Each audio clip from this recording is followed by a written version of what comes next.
अल्लाह तबारक व तआला के नाम से शुरू जो बड़ा मेहरबान और निहायत रहम करने वाला है। नाज़रीन मोहतरम, रिवायात के अंदर आता है कि अल्लाह तबारक व तआला ने जब हज़रत जिब्राईल अलैहिस्सलाम को हुक्म फरमाया कि जाओ हज़रत आदम अलैहिस्सलाम के पास और इन्हें हज़रत हव्वा अलैहिस्सलाम के साथ जिमा करने का हुक्म दो और हम बिस्तरी करने के आदाब भी सिखाओ, तो जब हज़रत जिब्राईल अलैहिस्सलाम हज़रत आदम अलैहिस्सलाम के पास तशरीफ़ लाए और अल्लाह तबारक व तआला का हुक्म सुनाया, तो हज़रत आदम अलैहिस्सलाम कहने लगे कि जिमा क्या होता है और वो कैसे होता है। तो हज़रत जिब्रील अलैहिस्सलाम ने हज़रत आदम अलैहिस्सलाम को हम बिस्तरी करने का तरीका सिखाया। नाज़रीन मोहतरम, हज़रत आदम अलैहिस्सलाम को हम बिस्तरी करना किसने और कैसे सिखाया? हज़रत सैयदना इमाम गज़ाली रहमतुल्लाहि तआला अलैह फरमाते हैं कि हम बिस्तरी करना जन्नत की लज़्ज़तों में से एक लज़्ज़त है। और हज़रत ख्वाजा जुनैद बगदादी रहमतुल्लाहि तआला अलैह इरशाद फरमाते हैं कि इंसान को जिमा की ऐसी ज़रूरत है जैसे ग़िज़ा की। प्यार दोस्तों, जैसा कि हम सब जानते हैं कि खाना पीना इंसान की सबसे पहली और सबसे बड़ी ज़रूरत है। अगर हम खाना पीना छोड़ दें तो हमारा जिस्म और सेहत ज़्यादा अरसे तक बरकरार नहीं रह सकेगी। और बिल्कुल इसी तरह से खाने पीने के बाद मियाँ बीवी की शरई मुलाकात यानी कि हम बिस्तरी निहायत ज़रूरी है। इस शरई मुलाकात को हम बिस्तरी जिमा या मियाँ बीवी का तन्हाई में मोहब्बत भरा काम सर अंजाम देना, जो भी शर्मो हया के दायरे के अंदर नाम देना चाहें वो जायज़ है। नाज़रीन मोहतरम, अल्लाह तबारक व तआला ने हज़रत आदम अलैहिस्सलाम के बाद हज़रत हव्वा अलैहिस्सलाम को पैदा किया और यूं नस्ल इंसान की तख्लीक हुई, जिसकी इब्तिदा अल्लाह तबारक व तआला ने हज़रत आदम अलैहिस्सलाम को मिट्टी से पैदा फरमाने के बाद की। हज़रत आदम अलैहिस्सलाम को अल्लाह तबारक व तआला ने जन्नत के अंदर तख्लीक फरमाया। हज़रत आदम अलैहिस्सलाम जन्नत के अंदर अकेले बशर थे, यानी कि तन्हा एक इंसान मौजूद थे और उनकी जिन्स से और कोई भी बशर कि जिसके ज़रिए से हज़रत आदम अलैहिस्सलाम उनसियत हासिल करते वो वहाँ पर मौजूद नहीं था। आप अपने दिल के अंदर सोचा करते कि काश मेरा भी कोई हम जिन्स बशर होता ताकि मैं भी इससे उनसियत हासिल करता। अल्लाह तबारक व तआला खूब जानता था जो चीज़ हज़रत आदम अलैहिस्सलाम के दिल के अंदर चल रही थी। चुनांचे जब एक दिन हज़रत आदम अलैहिस्सलाम सो रहे थे तो उनके जिस्म से हज़रत हव्वा अलैहिस्सलाम को बाईं पसरी से अल्लाह तबारक व तआला ने पैदा फरमाया ताकि आप हज़रत हव्वा अलैहिस्सलाम से उनसियत हासिल करें। चुनांचे जब हज़रत आदम अलैहिस्सलाम नींद से बेदार हुए तो आपने हव्वा अलैहिस्सलाम को अपने पास लेटे हुए देखा, तो आपने उनसे पूछा कि तुम कौन हो? तो हज़रत हव्वा अलैहिस्सलाम ने इरशाद फरमाया कि मैं हव्वा हूँ। फिर हज़रत आदम अलैहिस्सलाम ने पूछा कि अल्लाह तबारक व तआला ने तुझे क्यों पैदा किया है? तो हज़रत हव्वा अलैहिस्सलाम ने इरशाद फरमाया कि मुझे अल्लाह तबारक व तआला ने तुम्हारी तस्कीन के लिए पैदा किया है ताकि आप मेरे कुर्ब से सुकून हासिल कर सकें। नाज़रीन मोहतरम, यही वजह है कि हज़ूर अक़दस सल्लल्लाहु तआला अलैहि वसल्लम ने कवारे लड़के और कवारी लड़की को मिस्कीन करार दिया है, क्योंकि दोनों का कोई भी मोनस नहीं होता। लिहाजा जवान औलाद की जल्द अज जल्द शादी कर देनी चाहिए ताकि वो मियाँ बीवी के बंधन के अंदर बंद कर शैतानी कामों से महफूज रहें।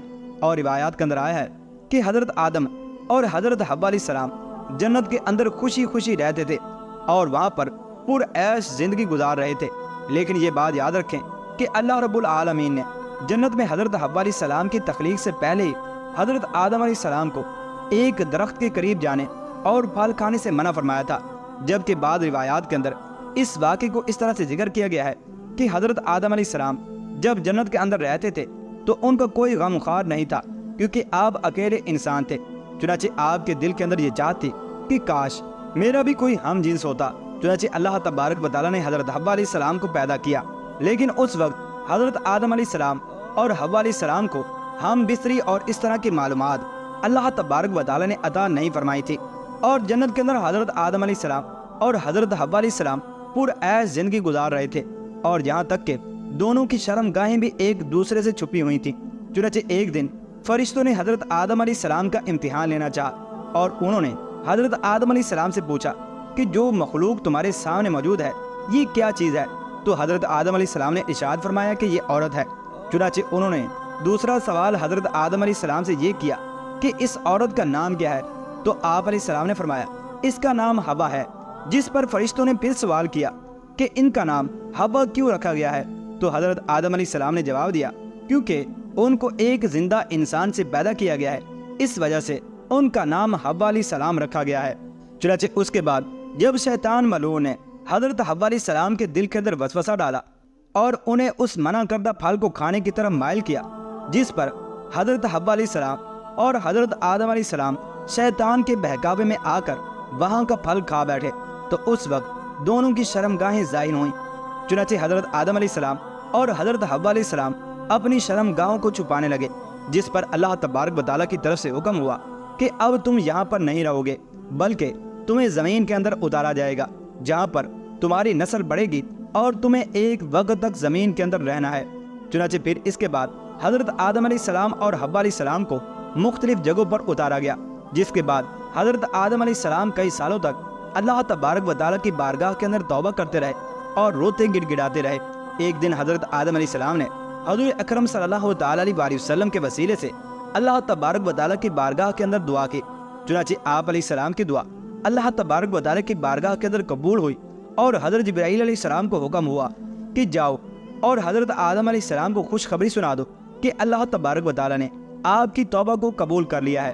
چنانچہ حضرت جبرائیل علیہ السلام حضرت آدم علیہ السلام کے پاس آئے اور انہیں اللہ تبارک و تعالیٰ کی جانب سے معافی کی خوشخبری سنائی۔ اس کے بعد حضرت جبرائیل علیہ السلام حضرت آدم علیہ السلام کو لے کر مکہ مکرمہ تشریف لائے اور خانہ کعبہ کی عمارت کو تعمیر کیا۔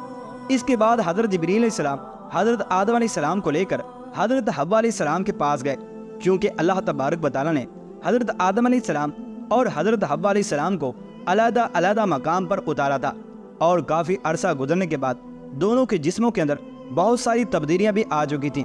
چنانچہ جب حضرت جبرائیل علیہ السلام حضرت آدم علیہ السلام کو حضرت حوا علیہ السلام کے پاس لے کر گئے تو آپ انہیں پہچان نہ پائے، جس پر حضرت جبرائیل علیہ السلام نے دونوں کا باہمی تعارف کروایا، اور یوں حضرت آدم علیہ السلام نے حضرت حوا علیہ السلام کو پہچانا کہ یہ میری بیوی ہے۔ چنانچہ اس کے بعد حضرت آدم علیہ السلام اور حضرت حوا علیہ السلام خوشی خوشی رہنے لگے۔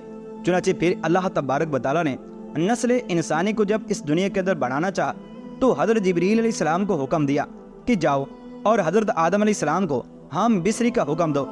چنانچہ حضرت جبرائیل علیہ السلام حضرت آدم علیہ السلام کے پاس آئے اور ان سے کہا کہ آپ یہاں پر اکیلے کیوں لیٹے ہیں، آپ جائیں اور اپنی بیوی کے پاس لیٹیں اور ان سے ہم بستری کریں۔ جس پر حضرت آدم علیہ السلام نے پوچھا کہ یہ ہم بستری کیا ہے؟ چنانچہ حضرت جبرائیل علیہ السلام نے اللہ تبارک و تعالیٰ کے حکم سے حضرت آدم علیہ السلام کو ہم بستری کرنے کا طریقہ سکھایا، جس کے بعد حضرت آدم علیہ السلام کے ہاں کثیر اولاد پیدا ہوئی۔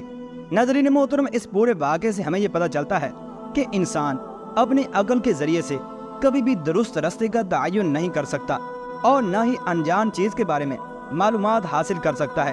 چنانچہ انسان اسی وقت انسان بنتا ہے اور اللہ اور اس کے رسول صلی اللہ تعالیٰ علیہ وسلم کی دی گئی تعلیمات کا علم حاصل کرے۔